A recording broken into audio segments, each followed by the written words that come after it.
بسم اللہ الرحمن الرحیم۔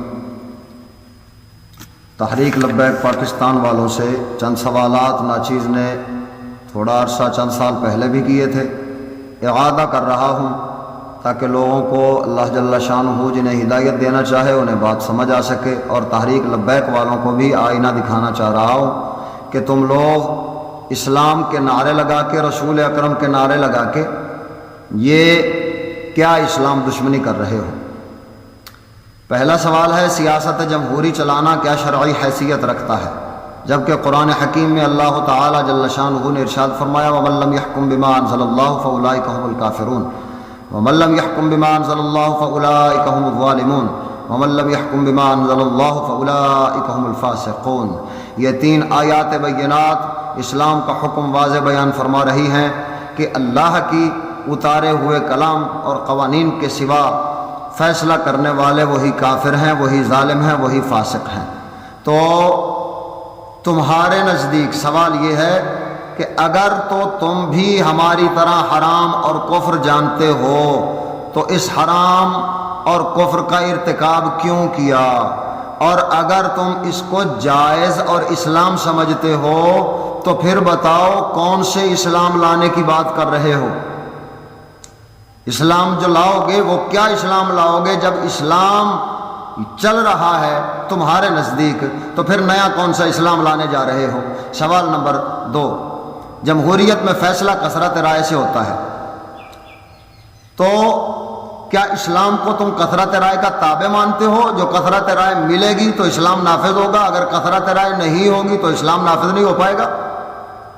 سوال نمبر 3، جمہوریت میں قوانین بنانا اور پاس کرنا یہ اسمبلی کا کام ہے، تو جو ووٹ کے ذریعے اسلام لانا چاہتے ہیں میں ان سے پوچھنا چاہتا ہوں کہ کیا تم طاقت کا مرکز و محور اسلام کو سمجھتے ہو یا اسمبلی کو؟ اگر اسلام کو سمجھتے ہوتے تو اسلام سے پاس کرواتے اسمبلی کو یا فیل کرواتے، اسلام سے پوچھتے کہ کیا یہ پاس ہے یا فیل ہے، تو اسلام بتاتا یہ فیل ہے، خبردار اس کے قریب مت جانا۔ لیکن تم نے اسمبلی کو کہا کہ ہمارے اسلام کو پاس کر دو، تو اب تمہارے اس نظریے اور عقیدے کا کیا کریں جو اسلام کو اسمبلی کا تابع بنا رہا ہے اور طاقت کا مرکز و محور اسمبلی کو مان رہا ہے۔ چوتھا سوال، ووٹ دینا اسلام کے لیے شرعاً کیسا ہے؟ ایک ہے انڈیا میں کافر، ہندو اور سکھ یہ کفار لوگ کفر کا، جمہوریت کا نظام چلانے والے ہیں، تو وہ بطور اقلیت اپنے حقوق حاصل کرنے کے لیے ان کے ماتحت و مجبور ہو کر ووٹ دیتے ہیں تاکہ اپنے حقوق حاصل کر سکیں۔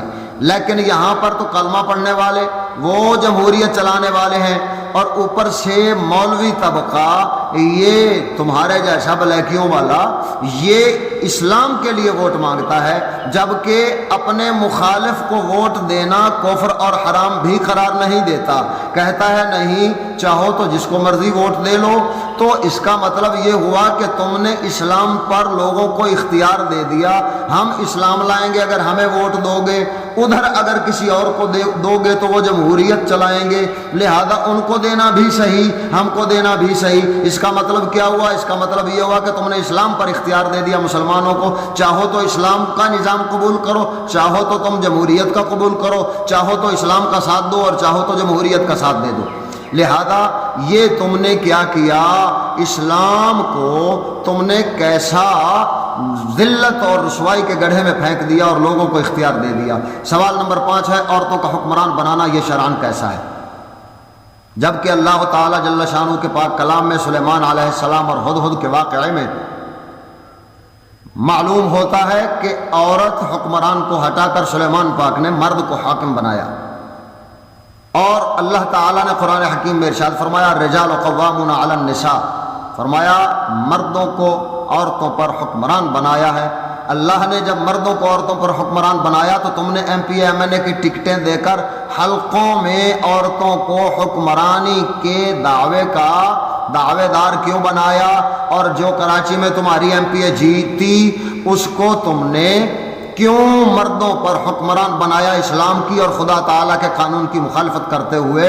اور وہ بے پردگی جو اس عورت نے کی اور کر رہی ہیں، اس جیسی عورتیں، کوئی لبیک لبیک یا رسول اللہ کے نعرے لگاتی ہے تو عورتوں کی شرعاً آواز غیر محرموں تک جانا، پہنچنا اور پہنچانا، یہ شرعاً کیسا ہے؟